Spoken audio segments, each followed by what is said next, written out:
Welcome back to a professional match of StarCraft 2. Today it's time for a Terran versus Protoss, where we find ourselves on Hardwire. We're spawning right here in the top right-hand corner of the map, playing with the red Terran SCVs, and actually already sending out one of those bad boys towards what seems to be the other side of the map. We have one of the very best StarCraft 2 players of all time, and his name is Maru. His opponent, and the challenger in this game, playing with the blue Protoss probes, we are looking at Zoun's main Nexus. Now Zoun, of course, definitely, I would say the underdog in this game, but certainly not someone you want to write off right from the get-go, because Zoun, of course, he did make it to the GSL Super Tournament, the Grand Finals twice, and while he didn't end up winning any of those events, there's no denying that just making it to those Grand Finals already shows that he's more than capable of winning games against really good players. Anyways, he does scout right here that there is a barracks coming up at his 4th base. So that should be a cancel. Luckily, Maru, of course, is going to be able to get some of that money back. Starts up another barracks right now at home. Fair enough. So, yeah, it looks like his early game aggression that our red Terran player was aiming for has already been shut down. Maru apparently trying to be as annoying as he possibly can be. Someone will put something in Maru's coffee this morning, I suppose. Anyways, eventually I think a Nexus, though, will come up. Zoun was thinking about following up the gateway with a Nexus right away. Yeah, he's still gonna do it. Normally you might want to add on a Cyber Core as well, but since he knows, of course, that the Terran here has been delayed for a little while, he should be more than okay here, delaying his Cyber Core and going for the Nexus a little bit faster.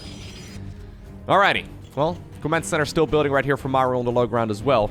Okay, I prepared a little list, right? I don't know exactly how action-packed this game is going to be, but I prepared a little list of the tournament wins that Maru has had. So like I said, Zoun managed to make it to the Grand Finals of the GSL Super Tournament twice, which is very impressive. Now, is it close to what Maru has achieved? Not quite. So, StarCraft 2 tournaments are categorized in 3 different categories, right? So there's minor tournaments, major tournaments, and premier tournaments. Now, when it comes to premier tournament victories only, Maru has got his fair share.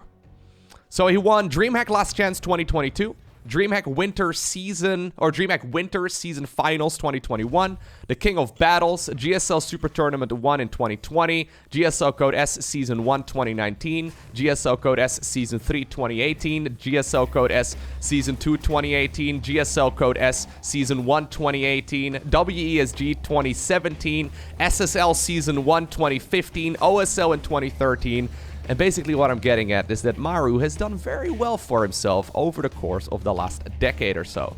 So he's one of the 2 players that is now above $1 million as far as tournament earnings in StarCraft 2 go.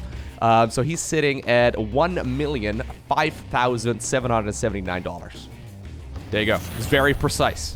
Thank you, Liquipedia, for keeping track of the exact earnings to the dollar, other than, of course, team salary and all the rest of that. That being said, he is currently in 2nd place, so leading up towards the World Championships, there were a couple of players that could reach $1 million in prize earnings, and it turns out Cyril has, now got about 1.1 million, a little bit more than that even, so, yeah, definitely, 2nd place right here for Maru, with about, I think about $140,000 of difference or so. Anyways, this is supposed to be an awesome game of TVP, so we're going to find out together. This game was actually played at that same tournament that I just mentioned that, well, I guess spoiler alert, Cero ended up winning. So this is from the World Championships, and I heard that this particular TVP on Hardwire is really good. So what do we have? We've got ourselves a good old Blink Stalker opener right here from Zoun. Having a nice little advantage right here in the early game. You can see it reflected especially in the work account for now. And of course you would like to, he's probably going to continue building on that eco advantage as well by planting down a very quick 3rd Nexus. And this is not really something that Maru is going to be able to do a whole lot about. I mean, when Blink Stalkers are out on the map, Terran can't really move out until they finish up a bunch of upgrades. So there's the NG Bay going down. I'm expecting to see probably a barracks with a tech lab here in just a little bit to go into the Stimpack upgrade. But honestly, I mean, Maru could obviously move out with like a medevac full of units, and he's going for a Raven right now, so he could send that across. But for the time being, I think that Zoun should be able to control the pacing of this game quite well. He's building a gateway on the left side of the map. Pylon in the corner of the main base as well, just to make sure that he has vision of like a medevac unloading right at that very nuke. But obviously, despite the early game, it's not like Maru is in a bad spot here whatsoever. I mean, it was a small little investment, and in total, he lost 68 minerals apparently in this game so far from being forced to cancel a bunch of stuff. But in the end, it really shouldn't affect this game all too much. But there's definitely no denying, though, that Maru is going to have to play a little bit more defensively here for now.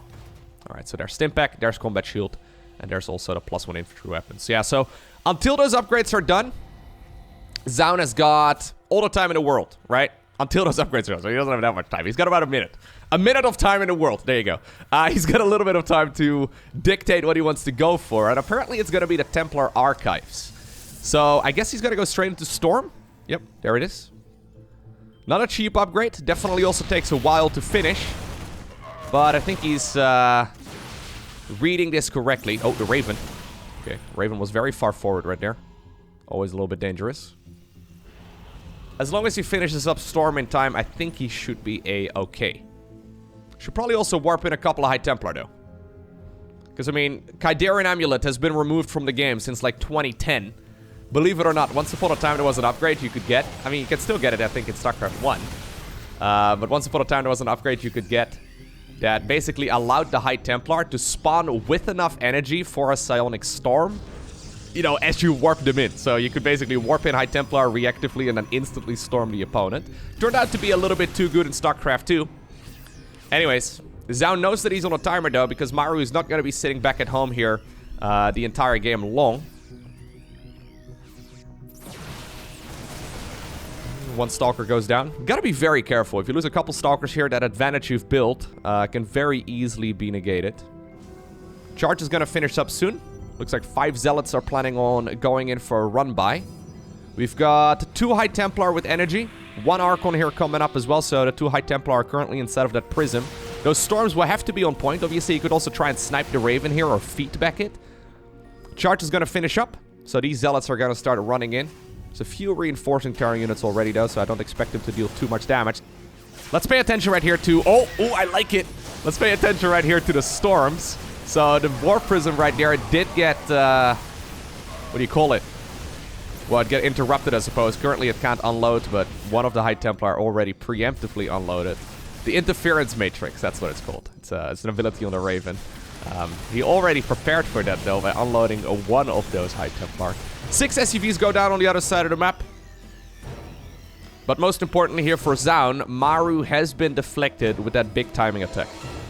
It's the classical +1 attack with double upgrades right here from those tech labs. And then hitting your opponent in the face with a lot of stuff. Maru already preparing himself for his favorite MOBA unit transition right here. I don't know if Maru plays any League of Legends, but I'm pretty sure he would be picking the Ghost champion if he had that option. Ghosts do have like 7 abilities as well, right? So it wouldn't be...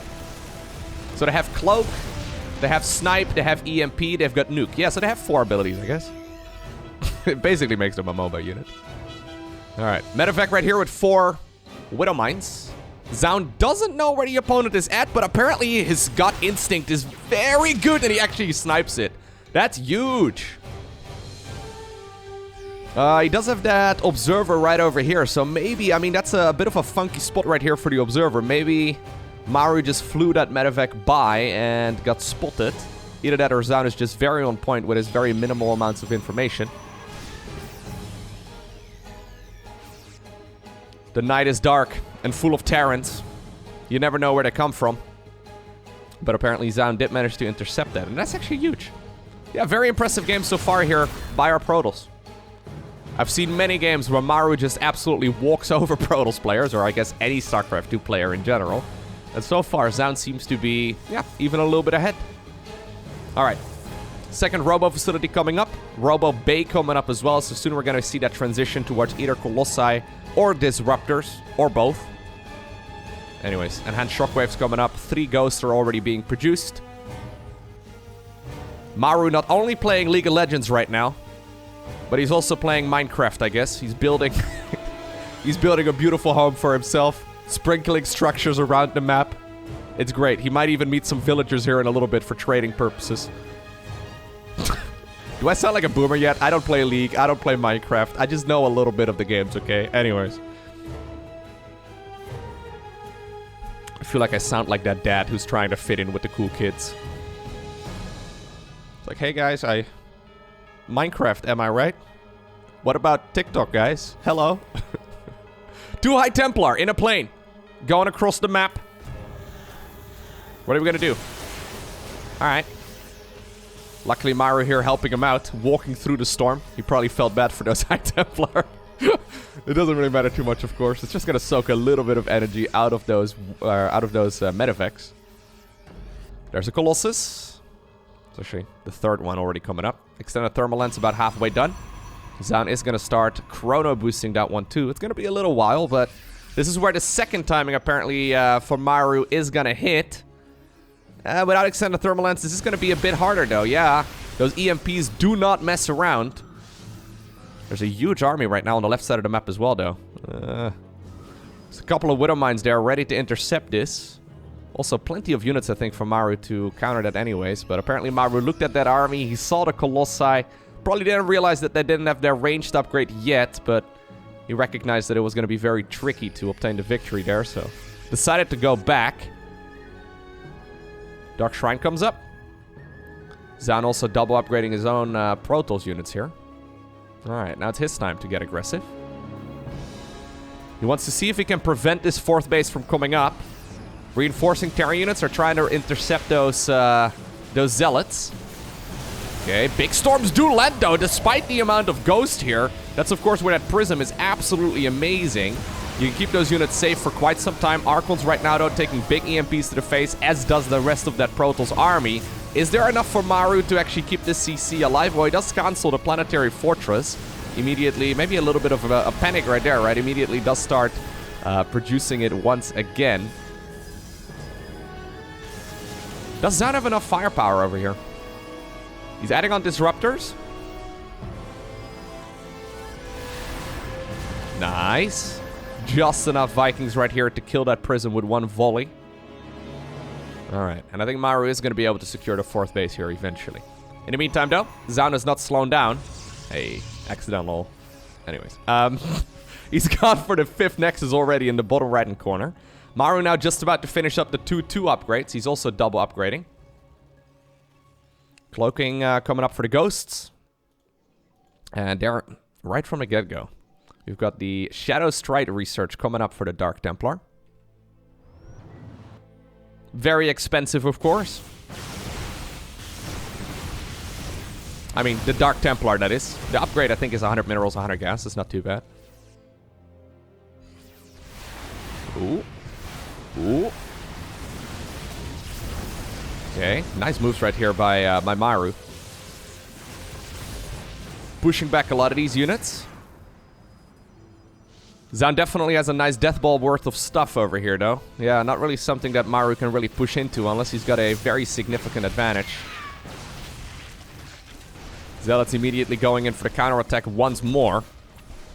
He really wants to deal damage at the 3rd base in the natural, and so far he's done some, but... Okay, maybe this is gonna be able to build that advantage for Zoun a little bit more. Yeah, 9 workers go down. I mean, also at the cost of like a dozen zealots, right? So it's not like that was free.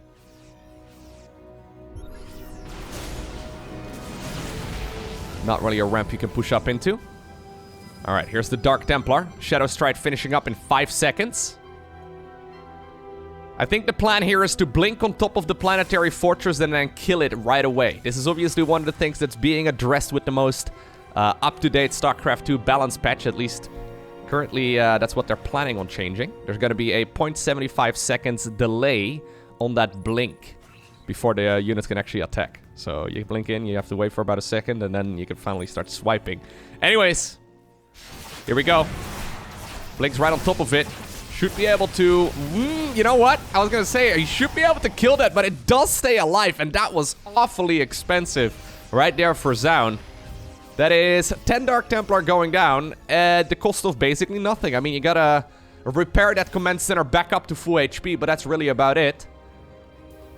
Alright. That puts Maru right now in the driver's seat of this game. Already upgrading +2 air weapons even. Advanced ballistics is coming up. He's going for the additional command centers right here. The Iron Bank is coming up. You don't just do this against Zerg, you do it against Protoss as well. At some point you got like 5 orbital commands, so you can essentially scan whenever you like. This is something, though, that also makes a Terran player very vulnerable, right? So I see many Terran players attempting to do what Maru does. And it turns out when you spend like 5,000 resources worth of command centers, right?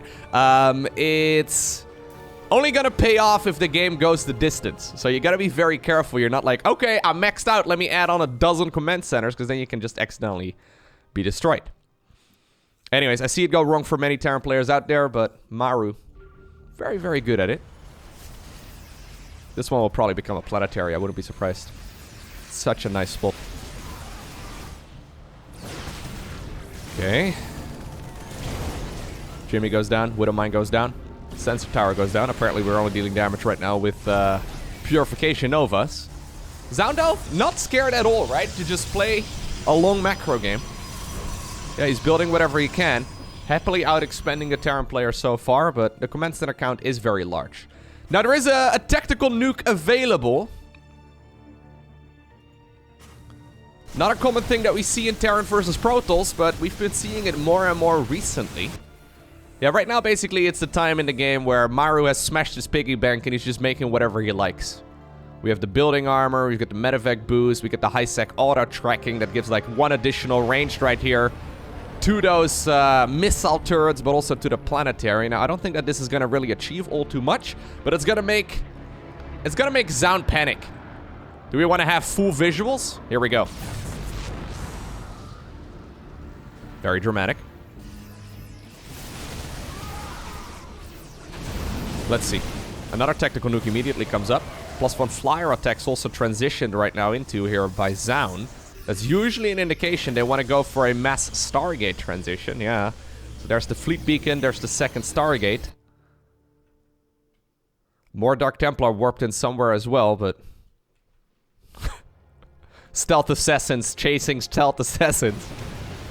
Alright, Zoun has found a bit of an angle over here, but the Liberator count is already quite nice. Obviously, they have the advanced ballistics upgrade. 1 command center does go down. Dark Templar thinking about going in. Ooh, uncloaked Dark Templar. A little bit funny. So if you EMP with these mobile units, right? If you EMP the Dark Templar, they are temporarily uncloaked. Or decloaked, I guess, which is kind of cool. Not something we see all too often.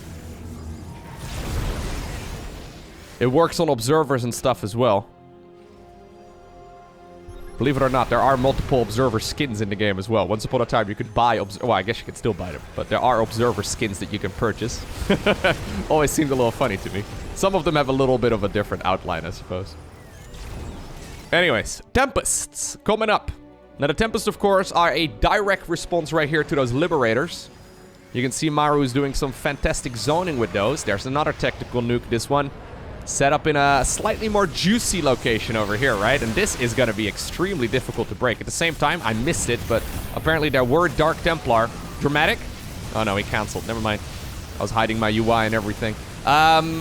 There were Dark Templar in the top left-hand corner, and they did manage to snipe a planetary fortress this time around. Maru decided to cancel his own tactical nuke just to make sure that he could... I guess, move forward here with his own units. And he's going to be able to secure the kill a little bit differently. Dark Templar not done yet, apparently. Missile turret might be running low, and I think it will indeed burn down. Alright, so 1 Nexus for 1 command center. And a bunch of SCVs and some chaos here on the side of the... I don't mind it. Uncloaked Dark Templar looks so weird. Yeah. Thank you, Maru, for reiterating my point. Appreciate you. At the same time, Zoun is pushing forward here on the right side of the map. Looks like it was a prism warp in right there in the main base, but it wasn't enough. Missile turret there ended up getting the kill. Another planetary fortress does go down, but the Liberator count is becoming quite significant. There's now 10 Liberators out. That ground army here of Protoss is getting absolutely shut down. Anyways, 12 High Templar apparently are going to be added into the mix. They decide to morph into 6 Archons. And we've obviously already seen some Tempest on the production tab. I think I just saw a carrier as well, if I'm not mistaken. Didn't I see a carrier? Pretty sure I did. Anyways. Yeah, if the Archons manage to get underneath all of those Liberators, they actually deal a lot of damage. That being said, Concave right here heavily in favor of Maru. Despite the fact that the Protoss army right there moved out of those liberation zones, many of the Protoss units already fell before that point. I think that this Colossus will also end up going down, and Maru takes a very nice lead right here on Hardwire. Not bad. Very good fight right there for Maru, right? So that's what Maru does. There's only a few Terran players in the world that can play like this. I would say I can actually count them on, like, one hand. Maru, though, he's the thumb of that one hand I'm counting on, okay? Like, he's very, very good when it comes to playing this style. That being said, he did overstay his welcome a little bit here. Protoss obviously has got a ton of eco, with that a huge bank as well, so he's not going to be able to warp in a ton of Stalkers and chase down some of those Terran units on the retreat. So Maru's supply advantage not as significant as it was just a little bit ago. Anyways, Zoun's still mining off of 69 probes, so I would say that's pretty nice. Maru, of course, has got about 17 command centers at this point, so he may have only got 50-something workers, once again. I mean, ooh, once again, he's losing a bunch of them right here. But he's got orbital commands for days. So I wouldn't mind it if he decides to, you know, stop scanning for a little bit and maybe land a couple of mules. I think that will probably even up that income quite a bit. 42 and 69. That's pretty good. That's the answer to the life, the universe, and everything, right? Anyhow.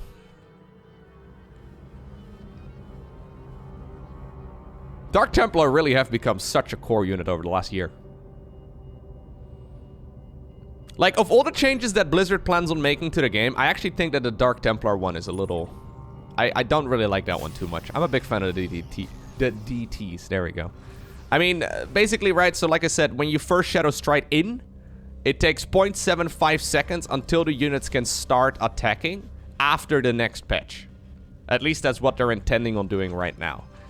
I'm conflicted on it. I don't think I like it all too much. Obviously, the idea is that you use Shadow Strike at that point defensively, but it's one of the few changes where I'm like, yeah, no. I could do without that one. Anyways, I can imagine it's infuriating, though, to not look at your bases for a split second and then they're gone. But hey, that's just StarCraft being StarCraft, right? The pace of this game is incredibly high. Anyhow, Zoun's got a huge army once again. He just lost a big chunk of his units, but he's thinking about going for a full-on attack right now. Maru is going to face off against a few Disruptors right here on the side of the Protoss player, but he is paying attention to his army. At this point, though, he could accidentally find himself between Disruptors. EMPs, though, do land on top of that Terran army, and honestly, this Terran ball is really not that big. Okay, there's a couple more reinforcements. A bunch of the Dark Templar actually sniped some of the reinforcements, too, which is working out really well right here. Dark Templar now blinking behind those Terran units as well and slicing a bunch of them up right here before they manage to get to safety.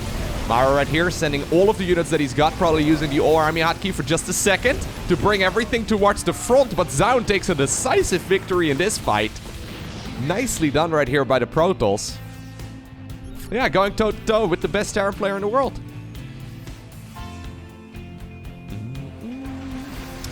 Zoun is such a fun player to watch as well. Alright, whoa, alright, very aggressive blink forward here. Zoun is thinking about obtaining the victory right here, right now, and he might be correct. That being said, those Liberators and Marauders especially dealt a ton of damage.